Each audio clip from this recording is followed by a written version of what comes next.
बहुत समय पहले भारत के एक छोटे से गांव में रामू नाम का एक गरीब लकड़हारा रहता था। वो जंगल से लकड़ियां काटकर गांव में बेचता और उसी से अपने परिवार का पेट पालता था। रामू की पत्नी सीता बहुत मेहनती और सरल स्वभाव की थी। उनका एक बेटा था जिसका नाम मोहन था। मोहन बचपन से ही ईमानदार और दयालु था। गांव के लोग मोहन की अच्छाई की तारीफ करते थे, लेकिन गांव में एक धनी व्यापारी भी रहता था जिसका नाम था सेठ धनराज। वो बहुत लालची और घमंडी इंसान था। सेठ धनराज हमेशा गरीब लोगों का मजाक उड़ाता और उन्हें छोटा समझता था। एक दिन उसने मोहन को जंगल जाते देखा। अरे मोहन, तुम्हारे पिता कब तक जंगल में लकड़ी काटते रहेंगे? गरीबी कभी खत्म नहीं होती। सेठ जी, मेहनत करने वाला इंसान कभी गरीब नहीं रहता। ईमानदारी सबसे बड़ी दौलत होती है। ईमानदारी से कोई अमीर नहीं बनता। मोहन अपनी बात कहकर जंगल की ओर चला गया। उस दिन मौसम बहुत खराब था। तेज हवाएं चल रही थी और आसमान में काले बादल छाए हुए थे। जंगल के बीचों बीच मोहन को एक बूढ़ा आदमी दिखाई दिया। वो घायल था और जमीन पर गिरा हुआ था। बेटा, मेरी मदद करो, मैं चल नहीं पा रहा हूँ। बाबा घबराइए मत, मैं आपको पानी देता हूँ। मोहन ने अपनी पानी की बोतल बूढ़े आदमी को दी, फिर उसे सहारा देकर पेड़ के नीचे बैठाया। बूढ़ा आदमी मोहन की अच्छाई देखकर बहुत खुश हुआ। असल में वो कोई साधारण इंसान नहीं था। वो राजा का मंत्री था जो भेष बदलकर गाँव वालों की परीक्षा ले रहा था। बेटा, तुम बहुत अच्छे हो। आजकल लोग स्वार्थी हो गए हैं, लेकिन तुमने बिना किसी लालच के मेरी मदद की। बाबा, जरूरतमंद की मदद करना इंसानियत है। मंत्री ने मोहन को धन्यवाद दिया और वहाँ से चला गया। कुछ दिनों बाद गांव में खबर फैली कि राजा गांव में आने वाले हैं। पूरा गांव राजा के स्वागत की तैयारी करने लगा। सेठ धनराज सबसे आगे दिखना चाहता था। इस गांव में सबसे बड़ा आदमी मैं हूँ। राजा सबसे पहले मेरे घर आएंगे। अगले दिन राजा अपने सैनिकों और मंत्री के साथ गांव पहुँचे। मोहन ने तुरंत मंत्री को पहचान लिया। अरे, ये तो वही बाबा है। हाँ बेटा, मैं ही हूँ। तुम्हारी ईमानदारी ने मेरा दिल जीत लिया। राजा ने गांव वालों से कहा कि उन्हें एक ईमानदार युवक की तलाश है जो राजमहल में काम कर सके। जिस इंसान का दिल साफ होता है वही सच्चा धनवान होता है। महाराज, मुझे ऐसा युवक मिल चुका है। उसका नाम मोहन है। पूरा गांव हैरान रह गया। सेठ धनराज का चेहरा उतर गया।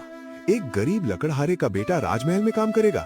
गरीबी इंसान की पहचान नहीं होती, असली पहचान उसके संस्कार होते हैं। राजा ने मोहन को महल में नौकरी दे दी। अब मोहन अपने माता पिता की मदद करने लगा। धीरे धीरे उसकी मेहनत और ईमानदारी पूरे राज्य में प्रसिद्ध हो गई। बेटा, हमें तुम पर गर्व है। पिताजी, ये सब आपकी सीख का परिणाम है। एक दिन राजमहल से बहुत कीमती हीरे गायब हो गए। पूरा महल परेशान हो गया। कुछ लोगों ने मोहन पर शक करना शुरू कर दिया क्योंकि वो खजाने के पास काम करता था। महाराज, हो सकता है मोहन ने ही हीरे चुराए हों। महाराज, मैंने कुछ नहीं किया। राजा दुविधा में पड़ गए, लेकिन मंत्री को मोहन पर पूरा भरोसा था।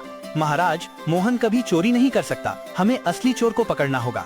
उधर सेठ धनराज ने हीरे चुरवाए थे ताकि मोहन बदनाम हो जाए। वो मोहन की तरक्की से जलता था। मंत्री ने एक योजना बनाई। कल रात सभा में सभी को बुलाया जाएगा। सच्चाई सामने आ जाएगी। अगले दिन राज्यसभा में पूरे गांव को बुलाया गया। मंत्री ने एक जादुई डंडा सबको दिखाया। जिसने चोरी की होगी, इस डंडे की लंबाई रात में बढ़ जाएगी। असल में डंडा साधारण था, लेकिन चोर डर गया। रात में सेठ धनराज ने डंडे को थोड़ा काट दिया ताकि लंबा होने पर पकड़ा न जाए। सुबह मंत्री ने सभी के डंडे देखे। सेठ धनराज का डंडा सबसे छोटा था। चोर यही है। डर की वजह से इसने डंडा काट दिया।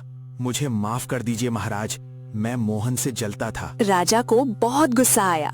जो दूसरों के लिए गड्ढा खोदता है वो खुद उसमें गिरता है। सेठ धनराज को सजा दी गई। मोहन की ईमानदारी फिर साबित हो गई।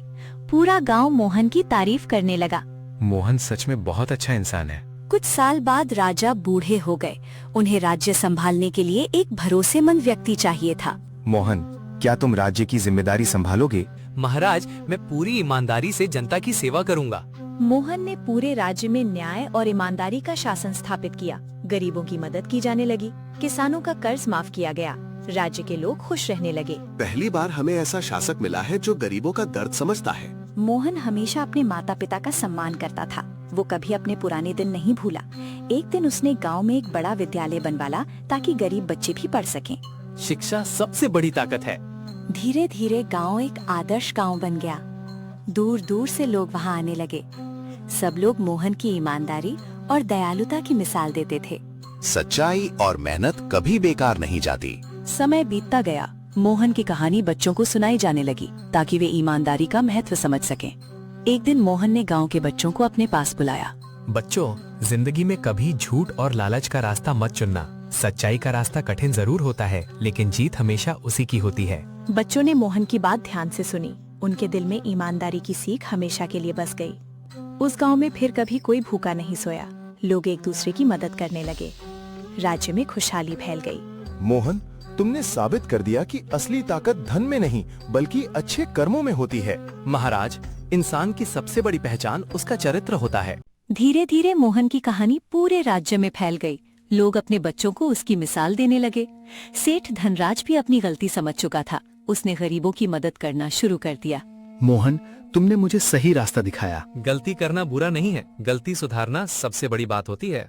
उस दिन के बाद गांव में कभी किसी ने किसी गरीब का मजाक नहीं उड़ाया। सब लोग मेहनत और ईमानदारी का सम्मान करने लगे। मोहन का परिवार खुशी खुशी जीवन बिताने लगा। बेटा, तुमने हमारे जीवन को सफल बना दिया। पिताजी, आपके संस्कार ही मेरी सबसे बड़ी पूंजी हैं। समय के साथ मोहन बूढ़ा हो गया, लेकिन उसकी सीख आज भी लोगों के दिलों में जिंदा रही। आज भी उस गांव के लोग बच्चों को यही सिखाते हैं कि ईमानदारी और दया से बड़ा कोई धन नहीं होता। और इसी सीख के साथ कहानी समाप्त होती है।